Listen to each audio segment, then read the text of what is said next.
नमस्ते दोस्तों। आज मैं चर्चा करेंगे सिंह राशि सितंबर मासिक भविष्य फल पूरी जाने। आप लोगों से निवेदन है कि वीडियो को पूरा जरूर सुनें। अच्छा लगे तो चैनल को सब्सक्राइब करें। आइए जानते हैं सिंह राशि फल। अगले महीने का सिंह राशि फल सितंबर मासिक राशिफल कैसा रहेगा। सामान्य राशिफल जाने। ये महीना आपके लिए अनेक प्रकार से शुभ परिणाम लेकर आने वाला है। बस आपको अपनी काबिलियत पर विश्वास रखना है और हर मिलने वाले अवसर का भरपूर लाभ उठाने का प्रयास करना है। ये समझिए कि तरक्की का रास्ता आपके द्वार को खटखटाना वाला है और आपको बस दरवाजा खोलकर उसे लपक लेना है। जहां तक करियर की बात करें तो यह महीना आपको अच्छी सफलता प्रदान करेगा। आप अपनी नौकरी में भी अच्छी आमदनी प्राप्त कर पाएंगे और आपको कोई रुका हुआ वेतन या धन लाभ होने के योग बनेंगे। आपको नौकरी में तनख्वाह में वृद्धि का तोहफा भी मिल सकता है। आपकी स्थिति अनुकूल रहेगी। कठिन मेहनत और अपने अनुभव का लाभ उठाते हुए हर काम को मन से करेंगे, जिससे आपको उसमें सफलता भी मिलेगी और प्रशंसा भी। व्यापार करने वाले जातकों को थोड़ी सी सावधानी के साथ आगे बढ़ना चाहिए। किसी भी सरकारी अधिकारी से अपने व्यवहार को बिगड़ने की बजाय शांतिपूर्वक हर मामले को संभालने की कोशिश करें। इससे आपका व्यापार अच्छी उन्नति करेगा। आप मेहनती तो हैं ही, बस अपनी मेहनत को सही दिशा में लगाएं तो यह महीना व्यापार में सफलता देगा। प्रेम संबंधों के लिए महीना अनुकूल है। बस आपकी प्रियतम को कभी कभी ऐसा गुस्सा आ सकता है कि वह बिना बात के आपसे नाराज हो सकते हैं। इससे आप भी थोड़े चिड़चिड़ा हो जाएंगे। लेकिन प्यार एक ऐसा संबंध है जिसमें ऐसी घटनाएं तो हो सकती हैं, इसलिए एक दूसरे को संभालें और अपने रिश्ते को अहमियत दें। विवाहित जातकों के लिए महीना शुरुआत में तनावपूर्ण रहेगा, उसके बाद स्थितियां संभलने लगेंगी। महीने का उत्तरार्ध अपेक्षाकृत अनुकूल रहने वाला है। आर्थिक मामलों में यह महीना मध्यम रहेगी। आमदनी बढ़िया रहेगी। धन संचय की स्थिति भी बनेगी, लेकिन खर्च भी बने रहने की संभावना है। पारिवारिक जीवन में खुशहाली रहेगी। छोटी मोटी समस्याओं को छोड़ दें तो यह महीना पारिवारिक जीवन में खुशहाली लेकर आएगा। विद्यार्थियों को शिक्षा के लिए खूब मेहनत करने के बाद आगे बढ़ने का मौका मिलेगा। आपको स्वास्थ्य संबंधित समस्याओं पर थोड़ा सा ध्यान देना होगा। कार्य क्षेत्र भविष्यवाणी जाने। करियर के दृष्टिकोण से यह महीना अनुकूल रहने की संभावना है। दशम भाव में देवगुरु बृहस्पति विराजमान रहेंगे, जो आपको नौकरी में अच्छी स्थिति प्रदान करेंगे। आप अपने अनुभव का लोहा मनवाएंगे और अपने अनुभव से हर काम को मन लगाकर करेंगे, जिससे नौकरी में आपको अच्छे परिणाम मिलेंगे। मन चाहे परिणाम मिलने से आपकी छवि भी मजबूत होगी और आपको प्रशंसा भी प्राप्त होगी। आपकी तनख्वाह में वृद्धि भी इस महीने आपको मिल सकती है और कोई पुराना रुका हुआ एरियर या वेतन भी आपको इस महीने मिल सकता है, जिससे आपकी खुशी का कोई ठिकाना नहीं रहेगा। दशम भाव के स्वामी शुक्र महाराज दूसरे भाव में विराजमान रहेंगे, जिससे आप नौकरी को लेकर काफी आश्वस्त रहेंगे। परिवार के लोगों का सहयोग भी आपके काम को आगे बढ़ाने में रहेगा और वह आपको आगे बढ़ाने के लिए प्रेरित करते रहेंगे। छठे भाव के स्वामी शनि महाराज सप्तम भाव में विराजमान रहेंगे, जो आपसे कठिन मेहनत कराएंगे और इस कठिन मेहनत का फल भी आपको बराबर मिलता रहेगा। इससे नौकरी में आपकी स्थिति प्रबल हो जाएगी।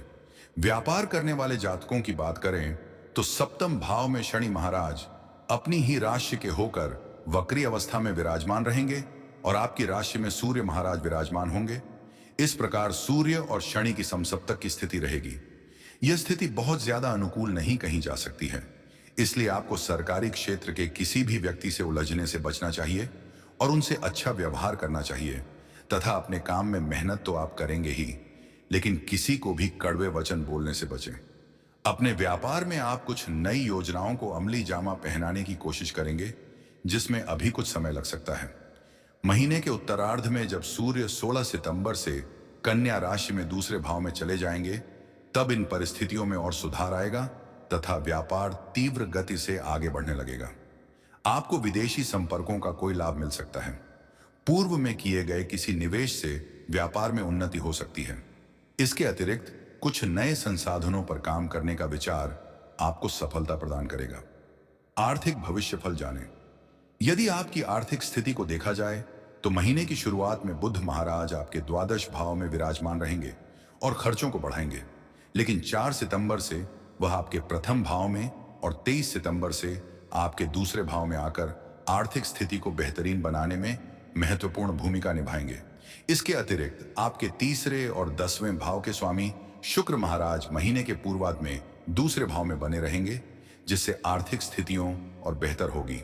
धन संचय करने में आपको सफलता मिलेगी। आपको नौकरी से भी धन लाभ होगा, उसे भी आप बचत में लगाने की कोशिश करेंगे और सफल रहेंगे। मंगल महाराज पूरे महीने आपके एकादश भाव में विराजमान रहेंगे, जिससे आपकी आमदनी लगातार बढ़ती रहेगी। देवगुरु बृहस्पति दशम भाव में बैठकर दूसरे भाव को पूर्ण पंचम दृष्टि से देखेंगे और आपकी आर्थिक उन्नति में सहयोग करेंगे। हालांकि इसी के बीच राहु महाराज पूरे महीना अष्टम भाव में विराजमान रहकर फिजूल के खर्च भी करेंगे। आपको इन बेवजह के खर्चों से बचने की कोशिश करनी चाहिए और अवांछित यात्राओं से भी बचना चाहिए।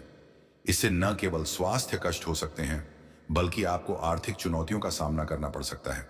अगर यह समझ जाएंगे तो फिर यह महीना धन की कोई कमी नहीं होने देगा। स्वास्थ्य आपके लिए कैसा रहेगा जानिए। यह महीना स्वास्थ्य के दृष्टिकोण से वैसे तो ठीक ठाक रहने की संभावना है, लेकिन अष्टम भाव में राहु महाराज की उपस्थिति होने से आपको कुछ बातों पर ध्यान देना होगा। फिजूल की यात्राएं करना आपको अत्यधिक थकान देने वाला और शारीरिक कष्ट देने वाला समय हो सकता है। दूसरे भाव में केतु और 8वें भाव में राहु की उपस्थिति से आपको फूड पॉइजनिंग का खतरा भी हो सकता है, इसलिए अपने भोजन को अच्छी तरह से जांच पर रख लें। समय पर भोजन करें, पर्याप्त मात्रा में भोजन करें, अत्यधिक भोजन करने से बचें। अत्यधिक तले भुने पदार्थों के और तेज मसाले तथा बासी भोजन से परहेज करें। ऐसा करने से स्वास्थ्य समस्या नियंत्रण में रहेंगी और आपको कोई बहुत ज्यादा कष्ट नहीं उठाना पड़ेगा। महीने की शुरुआत में सूर्य महाराज आपके प्रथम भाव में होंगे, जो कि आपकी राशि स्वामी भी हैं। इससे स्वास्थ्य मजबूत बनेगा, पुरानी समस्याओं में कमी आएगी। लेकिन महीने के उत्तरार्ध में सूर्य महाराज दूसरे भाव में जाएंगे और उन पर राहु केतु का प्रभाव रहेगा, जिससे आपकी रोग प्रतिरोधक क्षमता में कमी हो सकती है। इसीलिए ऐसे पदार्थ का सेवन करें जो आपकी रोग प्रतिरोधक क्षमता को बढ़ाएं, ताकि आप किसी भी रोग की चपेट में आने से बच जाएं।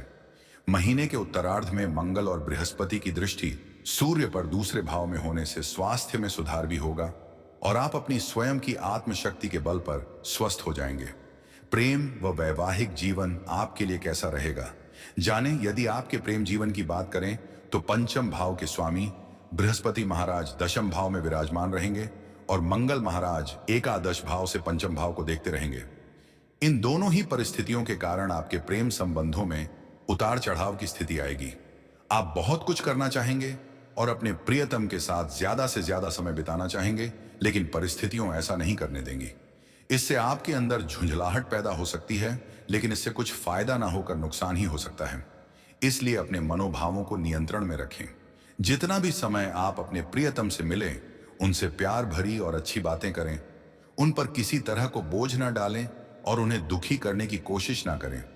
हर रिश्ते में ऐसा समय आता है, इसलिए इस समय को व्यतीत हो जाने दें और अच्छे समय की प्रतीक्षा करें। वह अच्छा समय दूर नहीं है, धीरे धीरे स्थितियां बदलने वाली हैं। 18 सितंबर से शुक्र के तुला राशि में तीसरे भाव में आ जाने से आपके मित्र आपके रिश्ते में अहम भूमिका निभाने लगेंगे और आपका कोई खास मित्र भी आपके निकट आएगा। यदि आप अभी तक अकेले हैं तो महीने के उत्तरार्ध में कोई आपके दिल में जगह बना सकता है। विवाहित जातकों की बात करें तो थोड़ी सावधानी रखनी जरूरी होगी, क्योंकि सूर्य महाराज प्रथम भाव में और शनि महाराज वक्री अवस्था में सप्तम भाव में विराजमान होकर समसप्तक योग बनाएंगे, जो कि वैवाहिक जीवन में तनाव बढ़ा सकता है। अष्टम भाव में राहु की उपस्थिति भी होगी, इसलिए ससुराल पक्ष से भी सामान्य व्यवहार करें और अपने जीवन साथी से सामंजस्यपूर्ण व्यवहार करें। महीने के उत्तरार्ध में जब 16 सितंबर से सूर्य दूसरे भाव में चले जाएंगे, तब आपकी स्थितियों में सुधार होने लगेगा। जीवन साथी तो शुरू से ही आपसे पूर्ण विनम्रता से पेश आएंगे और आपके प्रति समर्पित भाव रखेंगे। बस आपको भी उन्हें अच्छा महसूस करना चाहिए, इसी से आपका रिश्ता और बेहतर हो जाएगा। पारिवारिक जीवन आपके लिए कैसा रहेगा जानें। यह महीना पारिवारिक तौर पर अनुकूल रहने की संभावना दिखाई देती है। महीने की शुरुआत में शुक्र महाराज केतु महाराज के साथ दूसरे भाव में विराजमान रहेंगे। परिवार में प्रेम रहेगा। कोई बड़ा फंक्शन हो सकता है जिसमें लोगों के आगमन से घर में रौनक लगी रहेगी। मंगल महाराज एकादश भाव में बैठकर आपके दूसरे भाव को देखेंगे, जिससे घर के लोगों को धन प्राप्ति के लिए ज्यादा प्रयास नहीं करने होंगे और घर की आर्थिक स्थिति अनुकूल रहेगी। दूसरे भाव के स्वामी बुध महाराज महीने की शुरुआत में द्वादश भाव में विराजमान रहेंगे, जिससे घर की जरूरत पर खर्च भी होंगे। और बुध महाराज 23 सितंबर को कन्या राशि में दूसरे भाव में आ जाएंगे, जिससे कुटुंब को आपस में जोड़े रखना और आसान होगा। आपस में प्रेम भरी बातें आपके प्रियजनों के बीच आत्मीयता बनाए रखेगी। चौथे भाव के स्वामी मंगल महाराज एकादश भाव में विराजमान रहेंगे, जिससे किसी संपत्ति के क्रय विक्रय से घर की आर्थिक स्थिति में सुधार होगा। देवगुरु बृहस्पति पूरे महीने आपके चतुर्थ भाव को और द्वितीय भाव को देखेंगे, जिससे पारिवारिक जीवन में संतुलन बना रहेगा और सभी के बीच प्रेम बढ़ेगा। शुक्र महाराज जो तीसरे भाव के स्वामी हैं, महीने की शुरुआत में आपके दूसरे भाव में और 18 तारीख से तीसरे भाव में आ जाएंगे, जिससे भाई बहनों को अनुकूलता मिलेगी। उनके कार्यों में आपको उन्हें अच्छी सफलता मिलेगी, जिससे आपको भी प्रसन्नता होगी। वह महीने के पूर्वार्ध में आपकी सहायता करेंगे, तो उत्तरार्ध में आप भी उनकी सहायता के लिए तत्पर रहेंगे। इससे आपके बीच अच्छा सामंजस्य दिखाई देगा, जो आपके भाई बहनों को आपके और निकट लाकर खड़ा कर देगा और आपके आपसी संबंध सुधरेंगे। आपके लिए उपाय: आपको प्रतिदिन सूर्य देव को तांबे के पात्र से अर्घ्य देना चाहिए। प्रतिदिन सूर्य देव के बीज मंत्र का जाप करना भी आपके लिए लाभप्रद रहेगा। उत्तम गुणवत्ता का लाल मूंगा रत्न तांबे की मुद्रिका में जड़वाकर मंगलवार के दिन अपनी अनामिका अंगुली में धारण करना बहुत फायदेमंद साबित होगा। आपको भगवान श्री हरि विष्णु जी के सहस्त्र नाम स्तोत्र का पाठ करना चाहिए।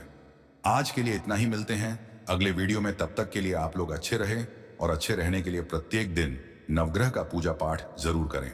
नमस्ते। ओम नमः शिवाय।